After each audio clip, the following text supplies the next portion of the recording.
Hi folks, the time has come to repot my yew. I'm quite excited. I'm going to put it in this round pot by Magic that I just got for my birthday. This received the most votes of any of the pairings. The second most votes was the Western Larch, and I really like this pairing. I think it's actually probably the best pairing. However, just for the health of the larch tree, I'm going to let it stay in that slightly larger training pot for a couple years. But eventually I might put this Western Larch in this pot. You can see it's looking really good right now. It's got brand new needles on it. I love it. And the third most votes was the Seiju Elm. And I think this was also a good pairing, a great pairing. However, the Seiju Elm really, I decided, need a slightly bigger pot. It's not apparent when you hold the pot in front of the tree like this, but this is an 8-inch pot. I think the Seiju Elm could use more like a 9-inch pot. It's kind of like buying shoes for your kids. You don't want to buy shoes that fit and are a little small. You want to buy shoes that are a little bit big. So I'm gonna get a slightly bigger pot for the Seiju Elm. But yeah, really excited to put something in this pot. I love this pot. So this yew is a hybrid. It's a hybrid between English yew and Japanese yew. The cultivar name is Dark Grain Spreader. And I should say she, it's a she. She has red berries. And I purchased her from my local garden center in 2022 in the fall. I styled the top quite a bit. And then in the spring of 2023, I repotted it into this just cheap plastic training pot. And the front has been right here, but I've since decided to change the front to something more like this. And when I first repotted her, I remember I wedged this rock in here just because I wanted to tilt the tree up and pot it at a certain potting angle, and honestly the rock just seemed like a good way to do that for whatever reason. But the rock has actually become a neat feature with this tree that I really like. It's kind of a root over rock look going that I have. This root over here spreads this way the rock, and this root over here, and gives it a really powerful base that I really like. So I'm excited to see what the roots are like, and yeah, I hope to keep this rock. I'm not sure. I doubt that the tree is really attached to the rock. There seems to be some wiggle, but I'd like to keep using that rock as part of this tree. So we'll see what happens. And it's not tied in. It's just a cheap training pot that doesn't even have like proper drainage holes. It just has big holes in the feet. So another reason I kind of want to just get this tree out of this pot. I mean, it's been a fine pot, but this tree's become much more valuable to me. So I'd like to put it in something that drains better. And there we go. Comes out.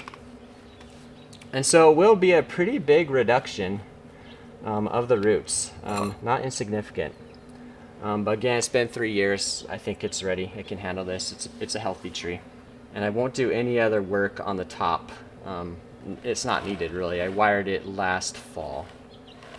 So I'll go ahead and take this moss off. And I have the somewhat controversial sedum growing in here, but I love the look.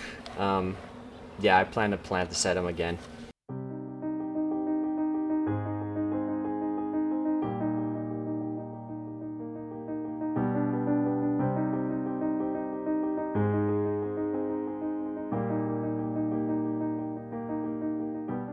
So I've got a pretty major root right here.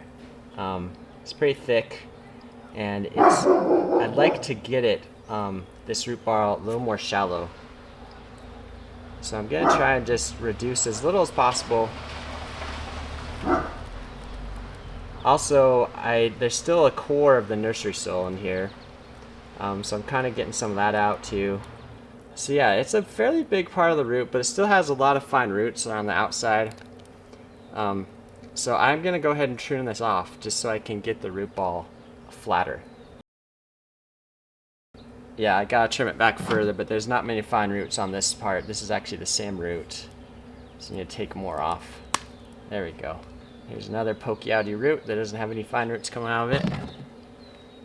Trim that off. Alright, yeah, that's much flatter now. There we go. Much better. I think that's about as flat as I need to get it.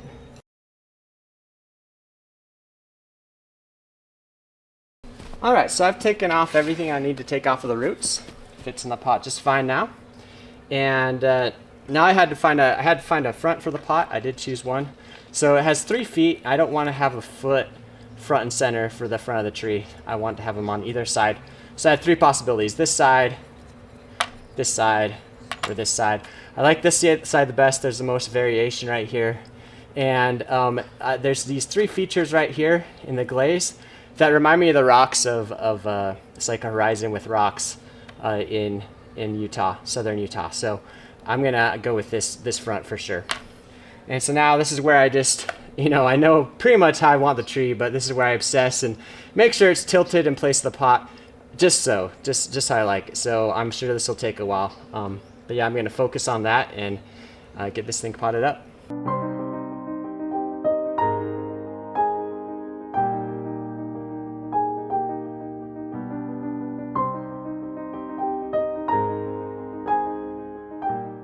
All right, so I think I've obsessed enough, and I think this is it. I was really happy I was able to get the rock to squeeze just right where it was before. I'll stick it there. So now it's just making sure I get soil in all the cracks of the root ball, and yeah, then moss on that. Oh yeah, and I'm gonna go ahead and put some sedum in here. I like the way it looks.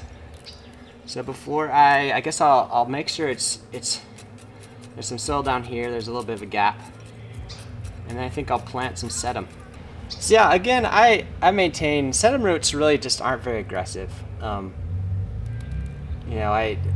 just don't feel like they compete too much with my trees, and I like the way they look. So I know it concerns quite a few viewers, because I know if 2 or 3 viewers make a comment, I know that there's probably 100 thinking the same thing.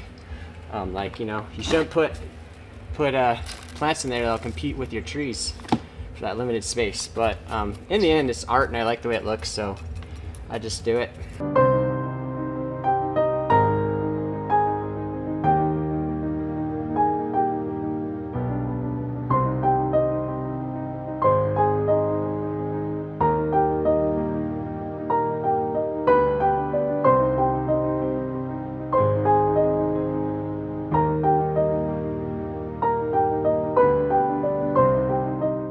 Here it is all finished up. And here's what I took off of the root ball. I'd say 25%, maybe to 1/3. So pretty substantial operation for the tree. I'm not gonna do any other work on this tree this year. I'll just let it recover from this repot. Some final spin and some final thoughts. So I broke the rules with this potting today. This tree probably should have gone in an unglazed rectangle, but I put it in a glazed round pot. But I think it works because the glaze is so subdued. I think it works well for a conifer. And I think I like the round shape with this tree, perhaps because of the curve of the trunk that's also round. I feel like they kind of mimic each other or complement each other well, so maybe that's why I like it. Also think about this tree, I think why I like this tree is really it does check a lot of those boxes of bonsai design. That is, there's a primary branch here, or first branch, then you have a second branch this way, and the silhouette's kind of a triangle, and it has good taper, and then interesting movement in the trunk. So you follow those principles, you could probably create a neat looking tree. Anyways, this was a lot of fun, really happy with it, and feel free to let me know what you think. Including if you think I should just put it in an unglazed rectangle. Until next time, happy bonsai.